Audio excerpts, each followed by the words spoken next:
주님께서 여러분과 함께 또한 사제의 영과 함께 마테오가 전한 거룩한 복음입니다. 주님 영광 받으소서. 그때 예수님께서 제자들에게 말씀하셨다. 내가 율법이나 예언서들을 폐지하러 온 줄로 생각하지 마라. 폐지하러 온 것이 아니라 오히려 완성하러 왔다. 내가 진실로 너희에게 말한다.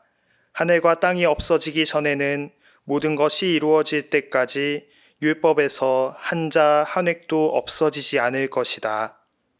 그러므로 이 계명들 가운데에서 가장 작은 것 하나라도 어기고 또 사람들을 그렇게 가르치는 자는 하늘나라에서 가장 작은 자라고 불릴 것이다. 그러나 스스로 지키고 또 그렇게 가르치는 이는 하늘나라에서 큰 사람이라고 불릴 것이다. 주님의 말씀입니다. 그리스도님 찬미합니다. 찬미 예수님, 찬미 예수님. 사람 사이의 관계에는 늘 오해라는 것이 발생하기 마련입니다. 어떨 땐 내가 상대방을 오해하기도 하고요.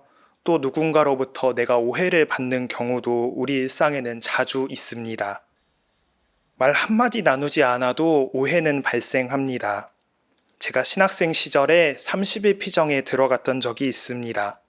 동기들이 모두 함께 들어갔고 대침묵 피정이기에 동기들과 대화 한마디 할 수도 없었습니다.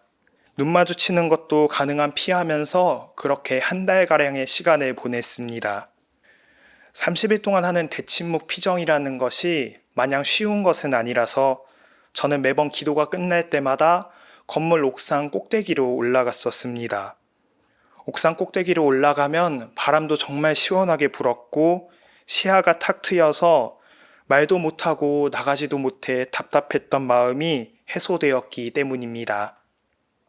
그렇게 30일 피정을 다 마친 뒤 어느 날엔가 제 동기 하나가 다소 엉뚱한 이야기 하나를 들려주었습니다. 그 동기는 제가 매일 옥상 꼭대기로 올라가는 모습을 보면서 피정이 너무 힘들어서 잘못된 선택을 하려고 옥상에 가는 건 아닐까 하고 걱정했다고 합니다. 하긴 옥상에 올라가 20분, 30분씩 가만히 바깥 풍경만 쳐다보고 있으니 그렇게 오해할 법도 했던 것 같습니다.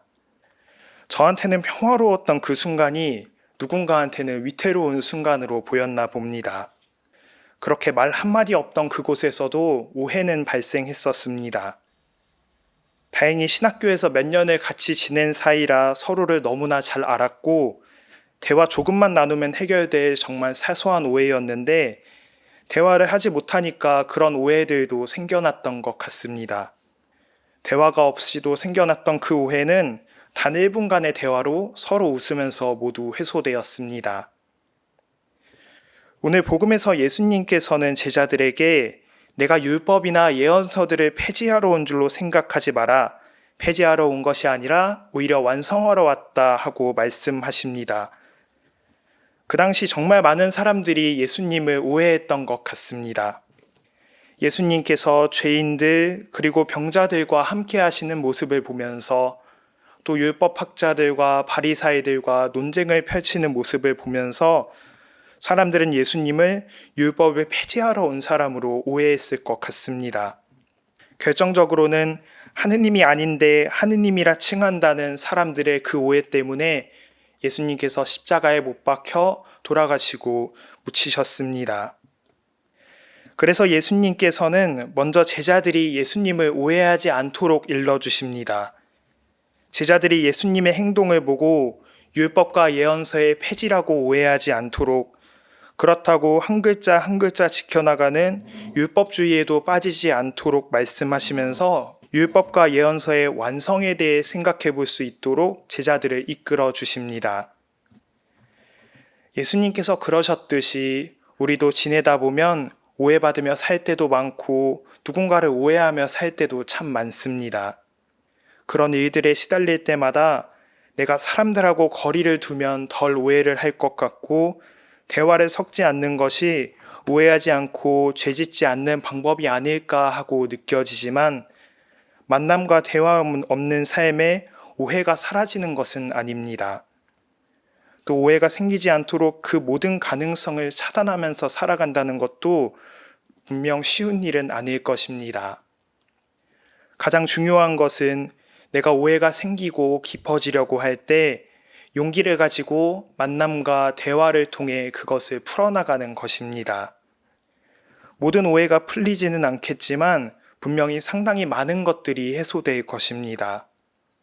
또 만남과 대화의 과정 안에서 하느님께서 함께 하실 것이고 우리는 하느님의 도우심으로 상대방을 이해하고 나도 몰랐던 내 자신에 대해서도 이해할 수 있게 될 것입니다. 오늘 하루도 누군가의 만남과 대화 속에서 나와 타인을 올바르게 이해하며 그 안에서 하느님을 만날 수 있는 기쁜 하루 보내시기를 기도드립니다. 마테오복음 5장 17절 말씀으로 강론을 마치겠습니다. 내가 율법이나 예언서들을 폐지하러 온 줄로 생각하지 마라. 폐지하러 온 것이 아니라 오히려 완성하러 왔다.